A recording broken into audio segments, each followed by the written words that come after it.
Man cannot perceive wisdom.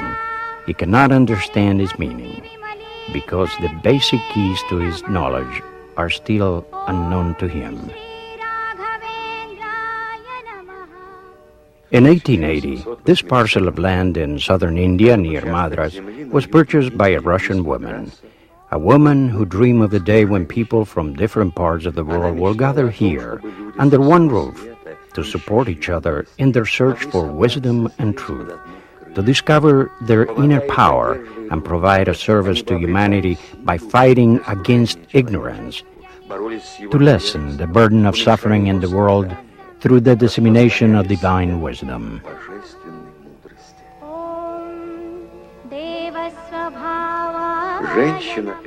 This world-famous woman was an enigmatic person, even for those who thought they knew her well.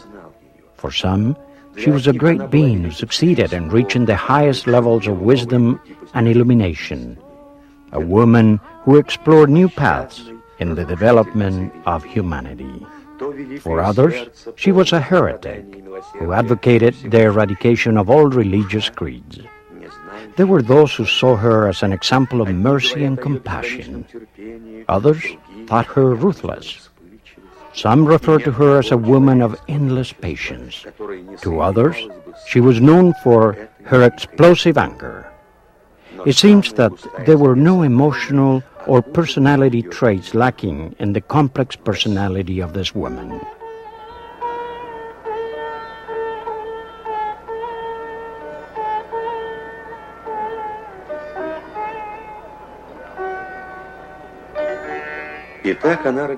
In Russia, her land of origin, for decades her name was clad in secrecy, rumors, and mystery.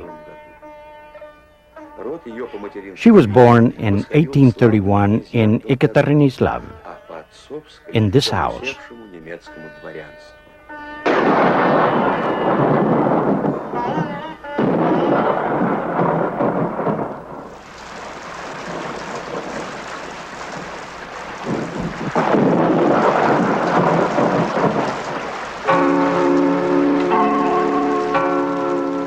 Her mother's family was of an old and noble Russian ancestry that could be traced to Prince Dolgorsky. Her father's family descended from German nobles who settled in Russia and served the Tsar.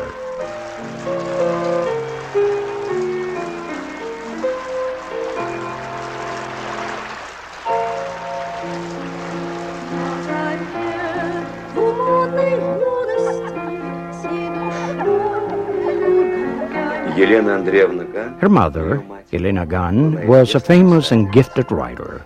She gave birth to two talented daughters.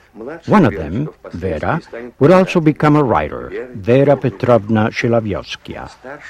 The eldest, Leola, was a clever and highly imaginative child. But her mother always felt that her destiny would be a difficult one, that she would suffer greatly throughout her life.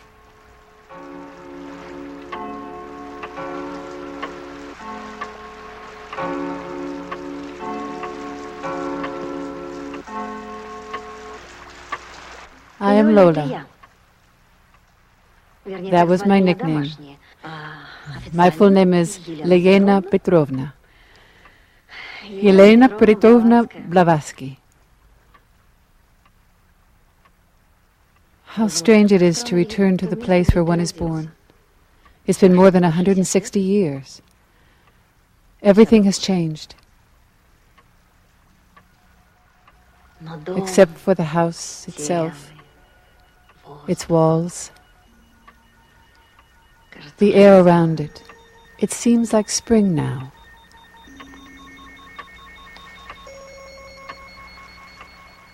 Has the time finally come for me to tell all that really happened in my life?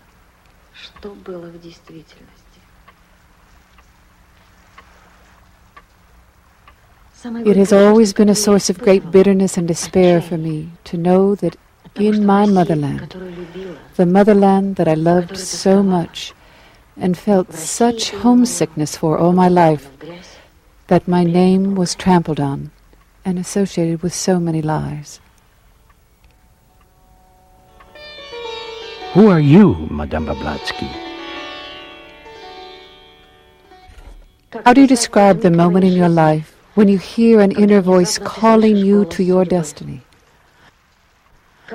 How do you describe changes so transcendental that you suddenly realize that everything in life is an illusion, that everything we cannot see is, in truth, our reality?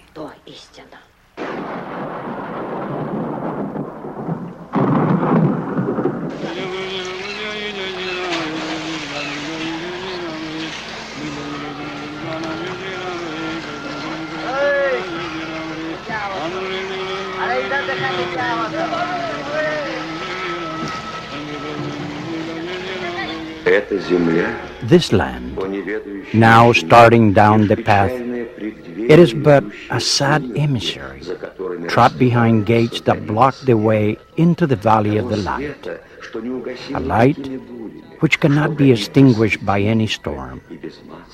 Before you step onto the path, you must eliminate all your desires, cleanse your mental body, purify your heart.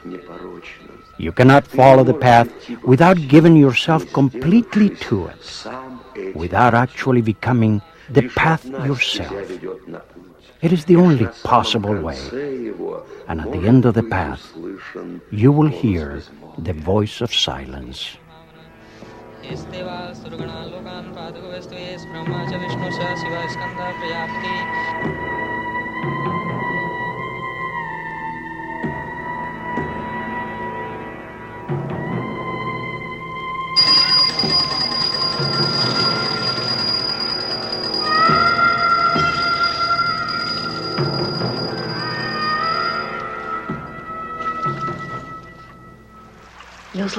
I heard the voice calling me toward a mysterious horizon that held the promise of secret knowledge. It seemed to me that I did not belong to myself. Perhaps my behavior seemed irrational to others, sometimes even hilarious. You can ask the eyewitnesses, such as my dearest cousin, Sergei Bishevit. In his biography of me, he described in a very interesting way a number of the episodes of my life. Ask him about me.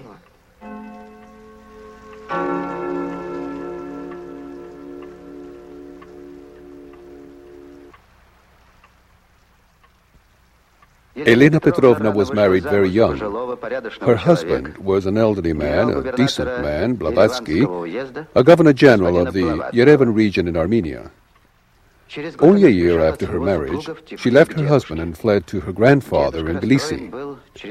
Her grandfather, distressed by this turn of events, sent Elena Petrovna to her father in St. Petersburg. She was traveling with her servants when she arrived at the Black Sea. Here she made arrangements to board an English ship bound for Constantinople. There she found work as a circus rider. A famous singer of the time, named Mitrovich, fell in love with her. She left the circus and went with him to Europe. While in Europe, she became the assistant to a famous spiritualist medium named Hume, and with him traveled throughout Europe and America.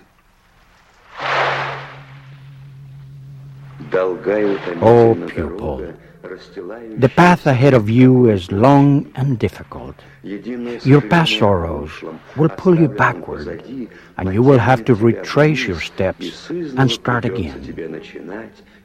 Let go of the memories of past trials and tribulations. Don't look back, or you will fail. Fix your attention upon the teacher whom you cannot yet see, but already anticipate.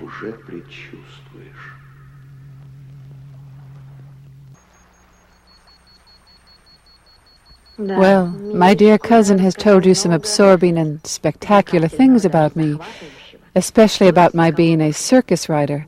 How could he even imagine such a thing? I was not a very slender girl, not even as a child. I was brave and daring, but not enough to put on tights and sit on the back of a trotting horse. He could have told also about how I fought with the troops of Garibaldi, or how I was wounded in battle and would have died had it not been for a miracle, or how I offered myself as a spy to the Russian Secret Service in order to serve my homeland with my knowledge of the occult and my psychic talents. But fortunately for me, I was turned down. I am truly disappointed with your memoirs, my dear, dear cousin. Our cousin is simply repeating family legends. He was a small boy at the time and didn't really know any better. Oh, Vera, my protector, Vera, my darling. Let me introduce you to my sister, Vera Petrovna Shelekhovsky. You can trust what she says. I understood Leola's aspirations. Her actions were not those of a crazy girl. There was much more to them. I remember once when we had a guest who came to visit our grandfather, the magnificent and enigmatic Prince Golitsyn. It was known that he was a Mason and a mystic. Leola talked with him for over 3 hours, and he answered all of her questions as if he had been talking with one as learned as himself. What effect did this conversation have on her? Perhaps she learned about a mysterious spiritual brotherhood which existed somewhere in the world. Or maybe he told her about the Rosicrucians and their ancient and secret magic rituals. This was the first time that Leola felt that she had heard the voice of her destiny. She decided then she would go in search of that knowledge.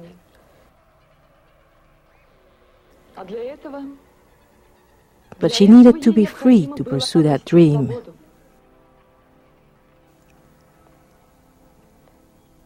That is why she married Blavatsky and then left him a year later. Perhaps Vera is right. I sensed the mystery and rushed to find it. I felt there had to be a place on earth where pure knowledge was safely guarded. Knowledge about the universe, about God and man. From the teaching of Catholic missionaries, I learned that within one of the great mountains of the Himalayas there was a city of eternal light, a kind of paradise where saints lived, those masters who chose not to move on to eternal bliss in order to continue to help humanity here on earth. I was sure I could reach that place, overcoming all obstacles in my way. And that is what led me to India and the remote mountains of the Himalayas.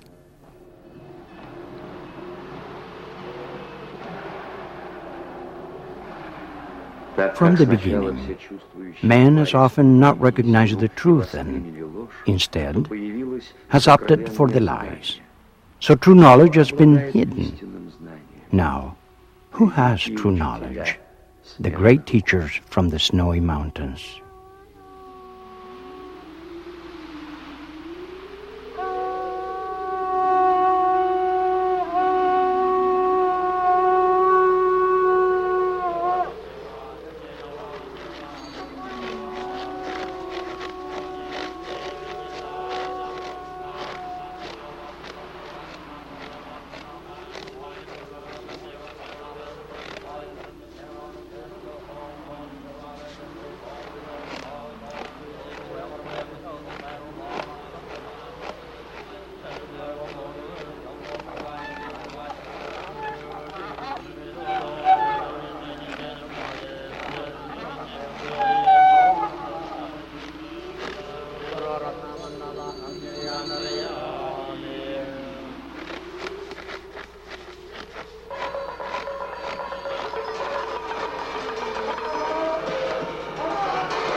Oh, teacher, what must I do in order to attain wisdom? Oh, wise man, what must I do in order to reach perfection? search for the path, but be pure in your heart before you begin your journey. Before taking the first step, learn to distinguish truth from lies, what is eternal from what is transitory, what is ephemeral from what is true existence. Your main goal is to discern the difference between rational knowledge and the wisdom in your heart. You must learn the difference between the teachings of the senses and the teachings of the heart.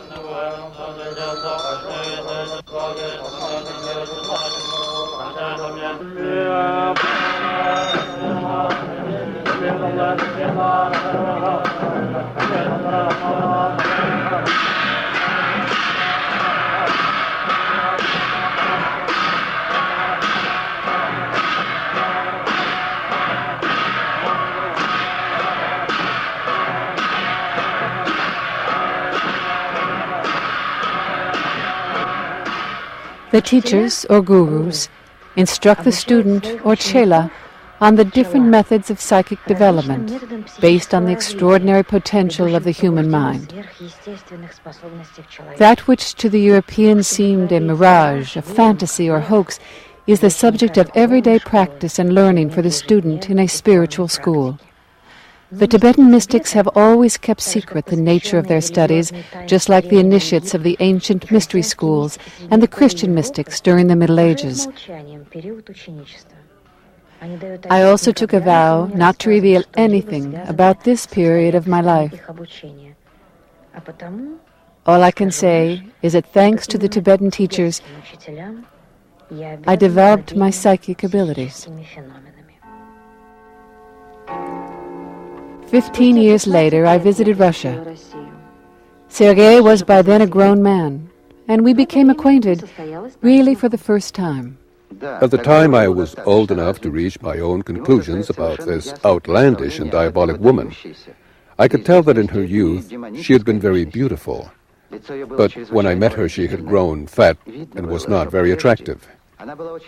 She paid little attention to her personal appearance and usually dressed in loose gowns. I was surprised by her great skills. She had taught herself to play the piano and offered concerts in London and Paris. Although she had never seriously studied languages, she could speak English, French, and German, as well as her mother tongue. She wrote very poetic letters, and her poems were like music. By looking straight into your eyes, she could discern truth from lie. But when she did this, she was caught up in a fantasy, and her eyes would shine brightly with a strange light. She had the most intense blue eyes I have ever seen. There was something Saturnian and somber about her, but she was also very kind and a good person.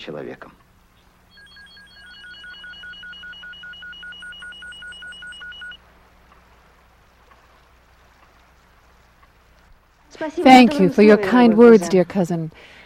But the more I listen to you, the less I recognize myself. All this is so inconsequential. We don't have a lot of time to talk now about my eyes or about my gowns. Instead, let's talk about the mystery. That mystery that lies behind the curtain of what we call reality. The Bible says, "In the beginning God created the heaven and the earth. And the earth was without form, and void and darkness was upon the face of the deep. And the Spirit of God moved upon the face of the waters. And God said, Let there be light. And there was light. And God said, Let there be light in the firmament of the heaven to divide the day from the night, and let them be for signs and for seasons and for days and years."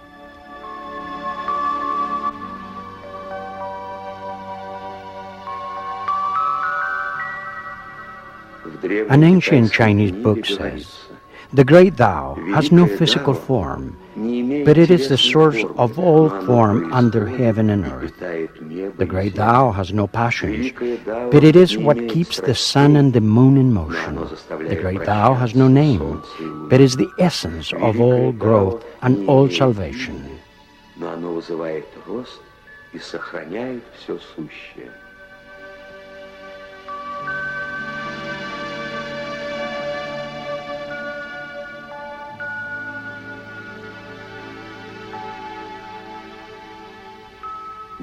The Indian Veda says, "In the beginning nothing existed, nor did not exist, neither the air nor the sky above. What was it that moved here and there? Where was it, and where was it going? Under whose protection?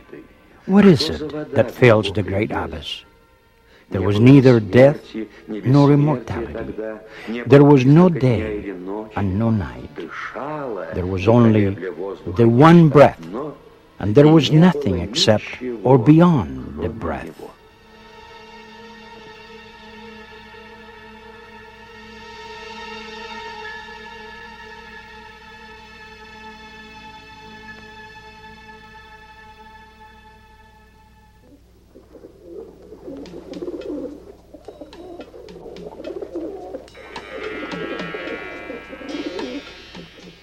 The Bible says, "And the whole earth was of one language and of one speech. And they said, Go and let us build us a city and a tower, whose top may reach to the heavens. And let us make a name for ourselves, lest we be scattered abroad on the face of the earth. And the Lord came down to see the city, and the tower which the children of man build. And the Lord said, Behold, the people is one, and they have all one language. And this they begin to do. Let us go down, and there confound their language, that they may not understand one another's speech."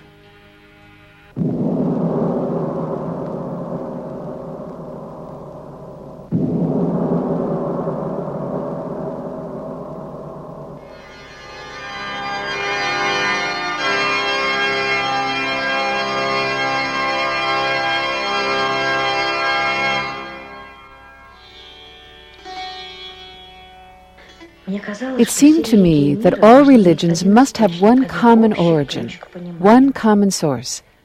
Science denies such a notion. Science talks about the ignorance of primitive peoples and their rituals of idolatry. But can all the highest hopes and aspirations of humanity be traced back to the beliefs of primitive man? Is it possible that the great leaders, martyrs, and heroes of history fought and perished because they misunderstood the laws of the universe?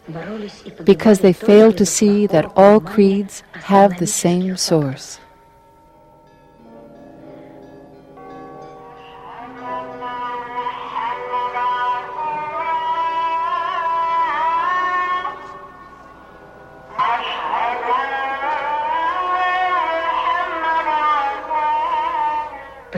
Gradually, I began to uncover the secret doctrine, which is the basis of all spiritual teachings.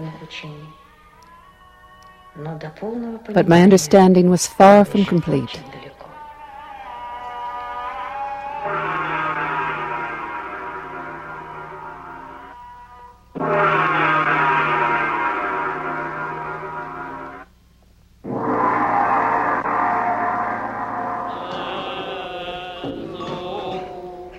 The study of the sacred texts of the East provided me with the key. Thanks to the isolation of the Himalayas, the coding of the ancient teachings, and the lack of interest among Europeans in accepting and understanding the esoteric world, the secret doctrines were protected. Those secret teachings cannot be completely revealed. Part of them will always need to be safeguarded from those who are ignorant.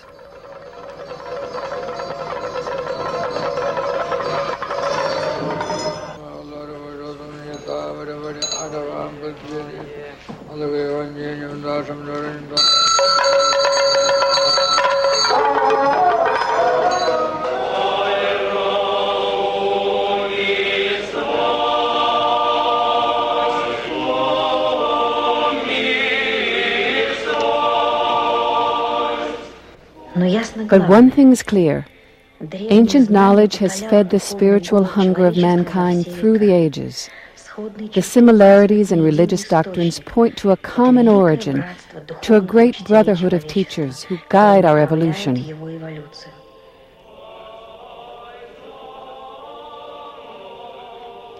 They protect the truth so it won't be violated. But from time to time, when it has been necessary for the benefit of mankind, the truth has been revealed.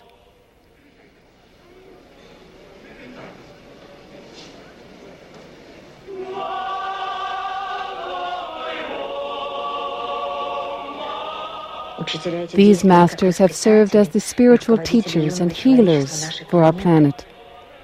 Ancient legends, the ruins of temples and sacred sites give testimony to their existence. But all this is of no value to the unlearned and ignorant. The sacred books of the East are the best proof of the greatness of those masters who have devoted themselves to the benefit of mankind.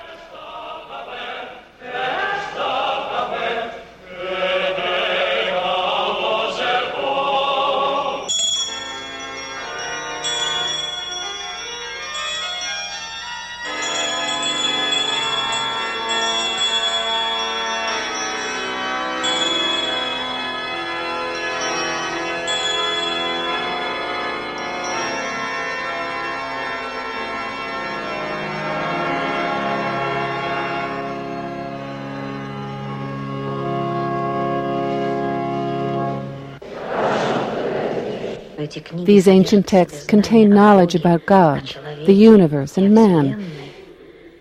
They are all the same in their essence, although they are different in their form.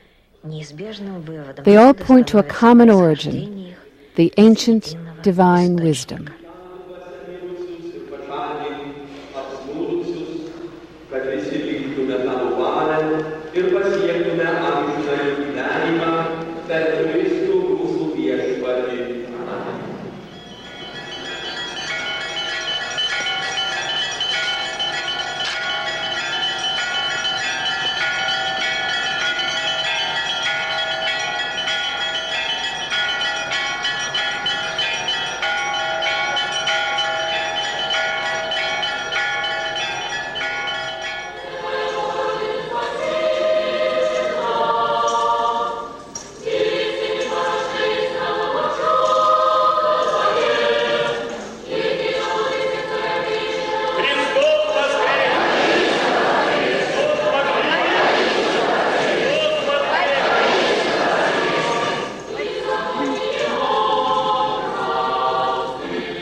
The knowledge of divine wisdom.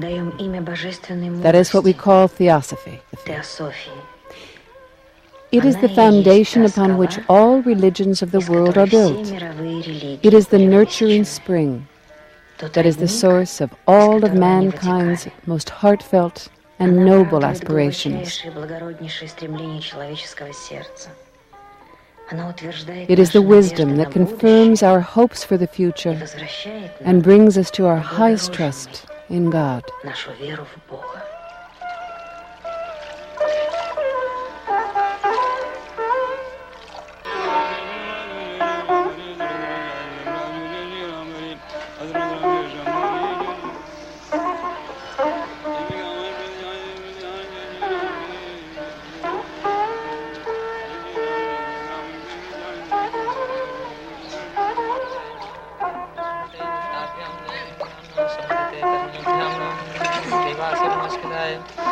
मध्यमाभ्यां नमः विवस्वते नामिकाभ्यां नमः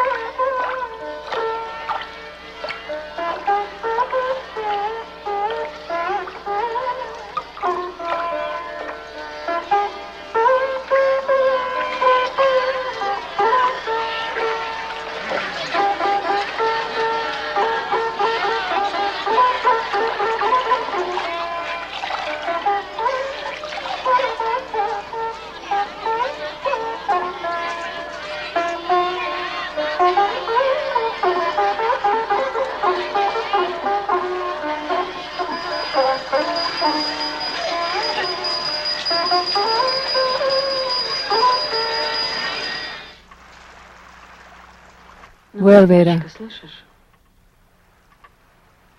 the time has come to meet this man who slandered and destroyed my name. Let God be our judge, even after our death. You know how painful it has been for me to have such a blemish on my name.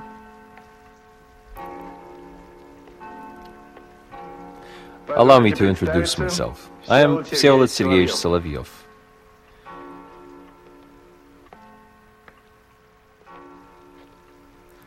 The philosopher Vladimir Solovyov was my younger brother. He never met Madame Blavatsky, never had any contact with her, so he always resented it when people denounced and reproached him for his assaults on her. It was I, not him. My association with Madame Blavatsky dates back to 1884 in Paris, when I responded to an announcement in a newspaper which read, "For those interested in theosophy, Madame Blavatsky has returned to Europe," and it gave her address. By then, I had heard a lot about the wonders and miracles she performed. I wanted to become acquainted with my outstanding countrywoman. So I went to her house to meet her. The door was opened by a Hindu man. In the room I found a heavy-set woman sitting at a desk writing something and smoking a cigarette.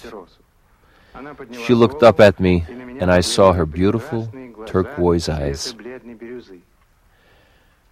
Her manner of speaking was distinctly Russian, with the charm and humor common among the people of the Russian provinces. I asked her how long she was planning to stay in Paris, and her reply was, "My master will tell me." And I heard the sounds of silver bells. From that very first meeting, I felt her influence on me. I was charmed by her. I can only explain my subsequent contacts with her on the basis of hypnosis and the extraordinary psychic pressure that I was subjected to. Today, I am totally against all that theosophical heresy, and I warn everyone who feels inclined to study anything about theosophy or its founder to be extremely careful. Everything about it is a lie, a deception, a fraud. Mr. Solovyov had contact with my sister during a few weeks in Paris, a couple of weeks in Nuremberg, and a few days in Aberfield. There was no Theosophical Society in existence in Europe at the time, and no translations of Theosophical literature into Russian. So Mr. Solovyov could not possibly have read anything about her philosophy because he did not speak English, as he admitted to us himself. Then, how could this man judge a woman about whom he knew so little, and even less about her cause and what she stood for? I had reason for telling you that I spoke no English. I wanted to be able to listen and spy on everything that took place in her house. I had to play the friend of Madame Blavatsky in order to gather the necessary facts for my future denunciations. I had some suspicions about her even at that time. For example, I suspected the story about Madame Blavatsky's teacher, a certain Mahatma Moria. Once, after I returned to my home from one of my visits to Elena Petrovna, I felt very tired and had to lay in bed to rest for a while. Suddenly I opened my eyes and saw a man sitting in front of me. He looked like an Indian and had beautiful but sad black eyes which looked straight at me. I had the impression that this man was absolutely real, not a spirit or a ghost. The visit lasted for some time, and we engaged in a lengthy conversation, at the end of which Mahatma told me, "Tomorrow Madame Blavatsky will prove to you my reality." Then he disappeared. The letter he left you saying, "I was here, but who can open the eyes of those who do not want to see?" That was no proof. You simply hypnotized me. She filled me with false ideas. Maybe I was overly enthusiastic and mistaken. I was too young at the time. But anyway, I can prove that everything she did were deceptions and simple hypnotic practices. How can you prove it? What about the experiment with the psychic reading my sister did of that letter? You described it in an article in Rebus magazine. You wrote yourself that everything concerning such phenomena was absolutely real, that there were no lies in it. You wrote, I checked everything myself. Tricks and lies would have been impossible. Quite frankly, I am very surprised with Solovyov's wish to forget everything about Madame Blavatsky, as he said. Why didn't he? In fact, why didn't he do so? Who prevented him from doing so? Why did he go on to publish his book in which he called my sister the greatest liar and trickster of our century? And why did he publish his book after my sister's death, when he was sure that she could do nothing to protect her name? How can a man who was allegedly hypnotized presume to be a good judge of anything? Perhaps now he is being hypnotized by somebody else. If he is indeed such a sensitive person and so easily influenced by everyone around him, how can we distinguish in his writings when he is telling the truth or when he is being fooled under hypnosis? Vera Petrovna, my dear, why are you so anxious? Your sister is not such a simple person that she can't protect herself without your help. By the way, I would like to add that I solved the mystery of the silver bell. Once, when I was getting ready to leave Elena Petrovna's house and was putting on my coat in her lobby, Madame Blavatsky, who was standing near me, clumsily dropped something on the floor. I picked it up and, smiling, handed it back to her. It was a pretty silver object of Oriental craftsmanship. All the guests present noticed that she was quite embarrassed by the incident. What a strange man, totally obsessed with this petty matter of the silver bell. How many times had he asked me to teach him how to perform miracles and wonders, how I produced music out of thin air. Simple. I wave my hand and there is music. It is impossible to teach those kinds of things. How could I teach him? Had he been able to learn from all my experiences in India, perhaps he would have been able to do such things.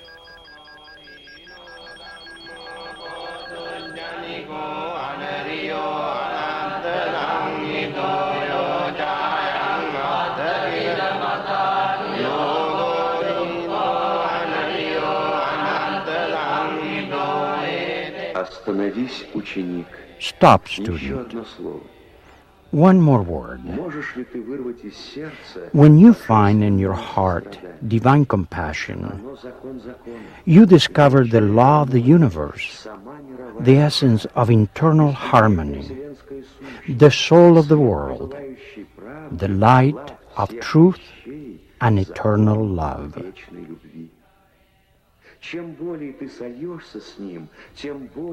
When you walk the path of nature, your soul is transformed into perfect compassion.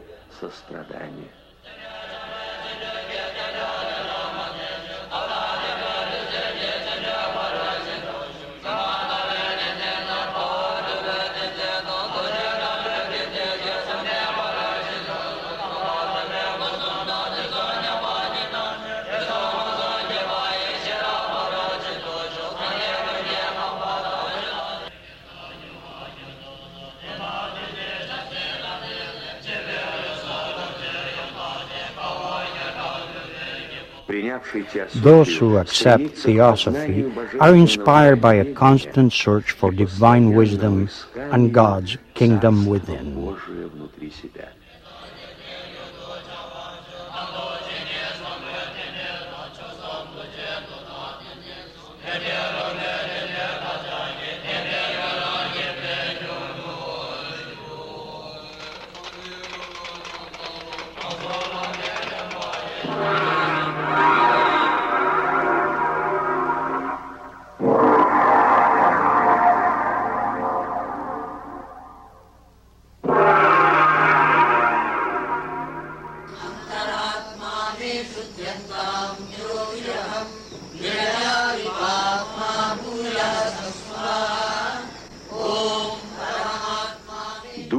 The essence of theosophy is the search for truth and the belief in a universal brotherhood, belief in the absolute, in God as the source of all that is visible and invisible, the source of everything that exists, and to which all things are returning.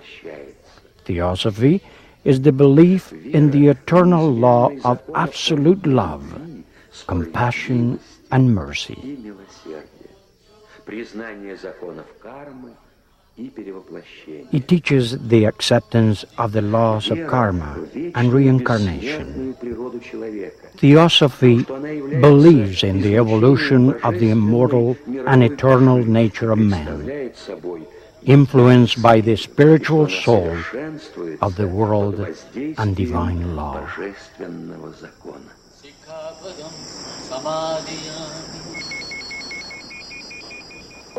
He pestered Helena Petrovna to share her knowledge with him. He wanted so much to return to Russia as a great magician, just as he described in his novel Magus.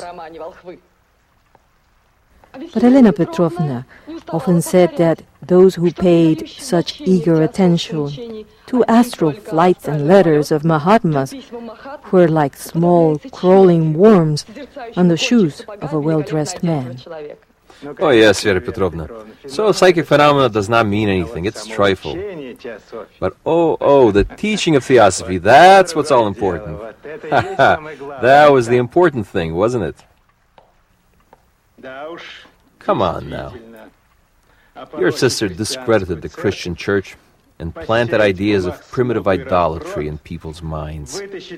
She mixed everything together and called this mixture a new religion. Your greatly respected sister created confusion in the minds of the Christian Orthodox. And you, a clever and intelligent woman, asked me to exonerate her? It was Mr. Solovyov who tried to frighten the Orthodox Christians. As it happens, I never betrayed the Orthodox Church and was never afraid to put a cross on my chest or enter the church, as was the case with one certain acquaintance. Now, Mr. Solovyov, we found your weakness. Let me remind you of one of your memorable walks through Paris. It seems to me that we can talk about it openly now, without confusion. It was Tuesday, June 5th. We had a long walk with Mr. Solovyov. He told me that in his childhood, he used to fly above the trees. He remembered it very well. What an enthralling fantasy. Quite unbelievable. Then we came across a Russian church, a very beautiful structure. It was strange that Mr. Solovyov did not want to enter it, not for anything in the world. I asked him why, but he gave me no explanation. My sister wrote about theosophy, not about a new religion, but it is a profound philosophy that encompasses all the ancient creeds. Regarding my sister's view about Orthodox religion, they were very well known to Mr. Solovyov. And if he has forgotten, perhaps I can remind him. That's enough, Vera. You have been insulted enough by this man because of me. It is true that you felt that you needed to protect me when I couldn't do so myself, but you had to face so many problems because of the gossip that this man generated. For 15 years I worked for the benefit of mankind. I tried to amend my sins, and what of it? Here I am, covered with mud. Covered with mud. And who did this? Solovyov. Solovyov, the great sinner. He was the one who flung the first stone at me. He betrayed me, just like a Judas. Listen, Vera. This is the honest truth. I am not a Christian nor an Orthodox, but I believe in life beyond the grave, the last judgment and retribution. The ideal of Christ is clearer to me every day, and I have never, and will never, express myself against the Russian Orthodox Church. You could hang me, and I still would not do it. I love my Russia. All my thoughts are with it. I am homesick for my country. I could give my soul in slavery for 10,000 years for my country. I am being honest. It's the truth, Rita. I have shared with you all the pain there is in my heart and soul. I remember that I once told you that I would not die leaving my name covered with mud. But it might be that my sins were too grave.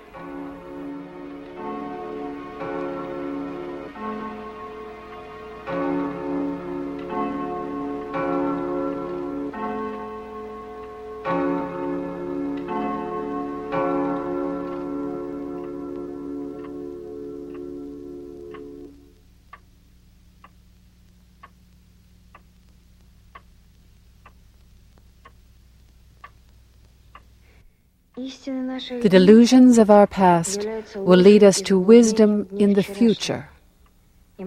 My work will not be accepted until the 20th century.